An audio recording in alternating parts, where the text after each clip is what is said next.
कमिशनरांनी थोडा या भागामध्ये स्वच्छतेचा मोठा प्रश्न येतोय। स्वच्छता, टॉयलेट, आता महाराष्ट्रातून सगळेच जे प्रेमी करतात सगळ्याच लोकांनी मिळून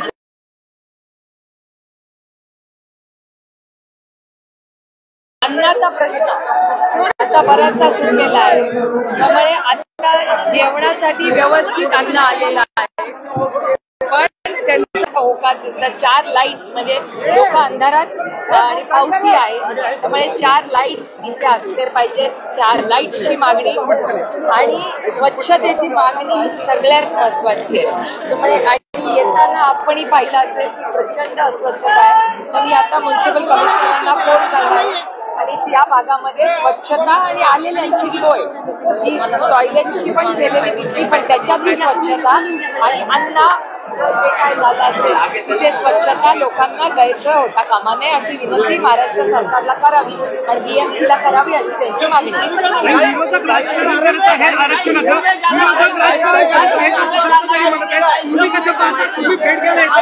बघा मी तुम्हाला खरं सांगेन,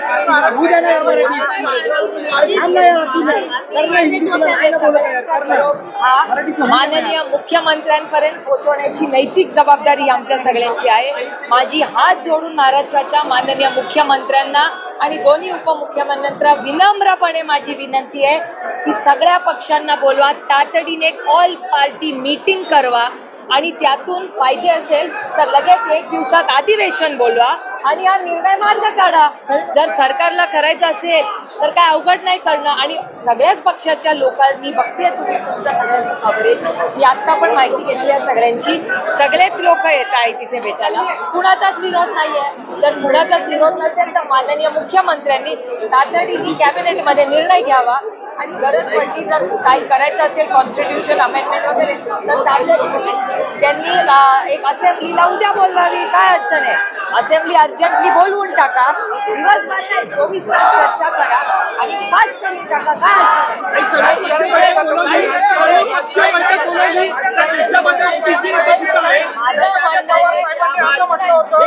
सर्व पक्षीय बैठक बोलावली तर त्यामध्ये ओबीसी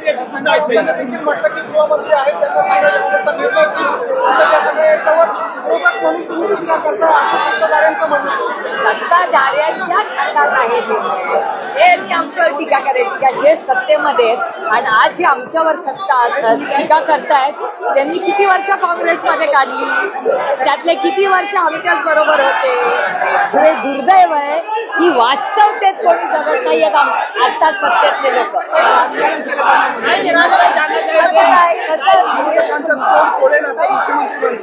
मला एक सांगा, 2018 मध्ये का कुठल्या वर्षी देवेंद्रजीच म्हणले होते ना, त्यांचं असेंब्ली मधलंच भाषण आहे ना, बरोबर आहे ना।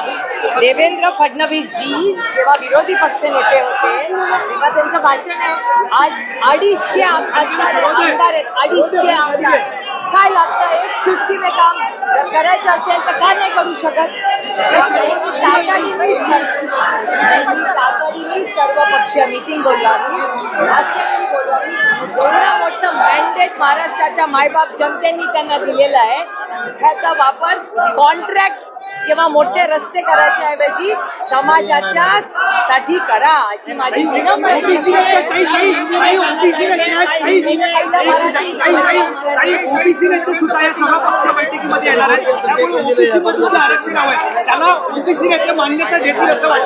चर्चा तर झाली पाहिजे, लोकशाही आहे, अजूनही हुकुमशाही नाही आणि आम्ही लोकशाही देणार नाही।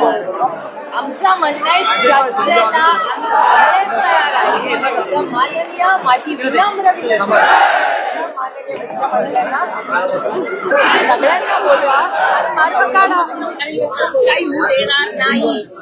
आमचं म्हणणं आहे चर्चेला आम्ही सगळेच तयार आहे, तर माननीय माझी विनम्र विनंती माननीय मुख्यमंत्र्यांना सगळ्यांना बोलवा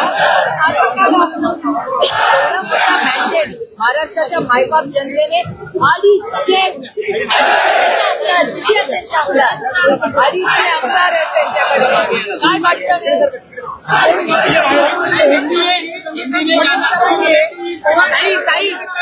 चंद्रकांत दादा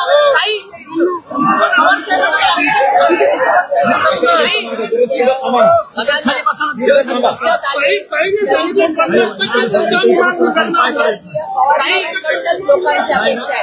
आदरणीय पवार साहेब का विरोधी बताई तरी चंद्रकांत दादा म्हणत आहेत पवार 4 वेळा मुख्यमंत्री झाले, पवार 4 वेळा मुख्यमंत्री झाले तरी मराठ्यांना ओबीसी मधून आरक्षण दिलं नाही. काय सांगाल आपण? आता तुम्ही सत्तेत आहात ना, 11 वर्ष आहात ना, गल्ली टू दिल्ली सगळीकडे तुमचीच सत्ता आहे. करून दाखवा तुम्ही. आम्ही कुठे नाही म्हणतोय, आमची सहकार्याची भूमिकाच आहे. हिंदी में जाना चाहिए। आज आप मनोज पाटिल को मिलना है, ऑल पार्टी मीटिंग अपने मांग ये कर रहे हैं। मेरी पहले दिन से मांग है कि ये लोकतंत्र में चर्चा होनी चाहिए. इतना बड़ा मैंडेट सरकार को मिला है, मेरी बड़ी विनम्रता से विनती है कि आप चर्चा करवाइए, अर्जेंटली निर्णय लीजिए और सबका साथ है तो इन्हीं का लाइन है ना, सबका साथ सबका विकास. तो सबका विकास करिए. मनोज पाटिल उनके भाषण में देवेंद्र फडणवीस को ज्यादा टारगेट करते हुए दिखे थे, बल्कि एकनाथ शिंदे ने हमको वादा किया था कि आपको आरक्षण मिलेगा. आज जो महाराष्ट्र बड़ी विनम्रता से कि आप सबको बुलाइए और देखिए इतना बड़ा मैंडेट मिला, असेंबली बुलाइए और ले लीजिए. इससे रोका तीन दिवसामध्ये सुद्धा आमच्या राज्य सरकारचे शिष्टमंडळाला शिंदे समितीला पाठवलं. त्यामुळे राज्य सरकारचाही अवमान झाला, शिंदे समितीचाही अवमान झाला, मुख्यमंत्र्याचाही अवमान झाला समजा. नाही. दुर्दैव आहे की महाराष्ट्राच्या सरकारने कुणाला तरी जबाबदार व्यक्तीला पाठवायचं होतं. कारण का ही लोकशाहीमध्ये चर्चा झालीच पाहिजे आणि आंदोलनकर्त्यांचं ऐकून तर घेतलं पाहिजे. नाही दडपशाही नाही, लोकशाहीच्या मार्गाने तुम्ही शांततेच्या मार्गाने कुठली आंदोलन करत असेल तर ते या संविधानाचा अधिकार बाबासाहेबांनी दिलाच आहे आपल्या सगळ्यांना.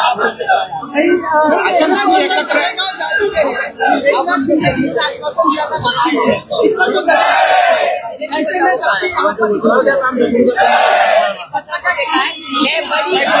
बड़ी विनम्रता से महाराष्ट्र सरकार को विनती कर रही हूँ कि यहाँ सफाई होनी चाहिए, यहाँ जो टॉयलेट वो साफ होने चाहिए और दूसरी बात यहाँ लाइट्स रात को नहीं तो सबको दिक्कत होती है तो थोड़ा लाइट यहाँ लगाने चाहिए.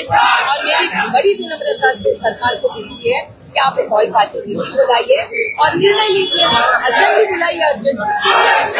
मैडम कल मंडे है, कल से इस पूरे परिसर में जो मुंबई आमचा म्हणणं चर्चा आम्ही कधी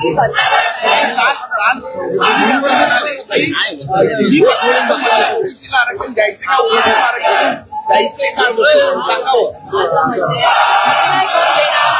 जबाबदार आज निर्णय विरोधी पक्षाच्या का सरकारच्या कोणाच्या हातात आहे? सरकारच्या. सरकारने याची उत्तर दिली. आमच्या अंगावर टाकून उपयोग काय? आता सत्ता मुख्यमंत्री व्हायचं आहे, सगळे पक्ष घर फोडून झालाय ना, आता निर्णय घ्यायची वेळ आली. आमचे पक्ष फोडले, आमची घरं फोडली ना, आता घ्या ना निर्णय. असला घ्या निर्णय. सरकार नुसती लाल बत्तीची गाडी, प्रायव्हेट प्लेन आणि हेलिकॉप्टर नसतं. मायबाप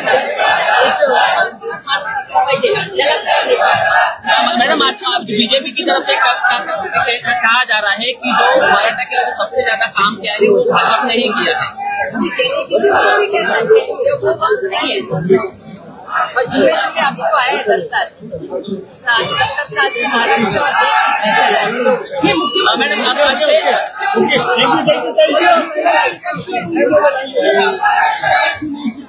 ये बस अभी तो है ना, 11 साल से वही तो है ना, 1-2 साल से नहीं, 11 साल से गली से दिल्ली तक उन्हीं की सरकार है. मैडम कल से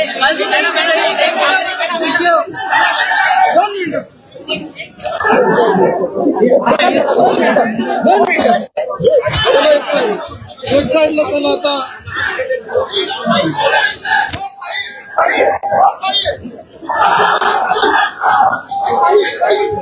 तुमचा स्पंज कुणाला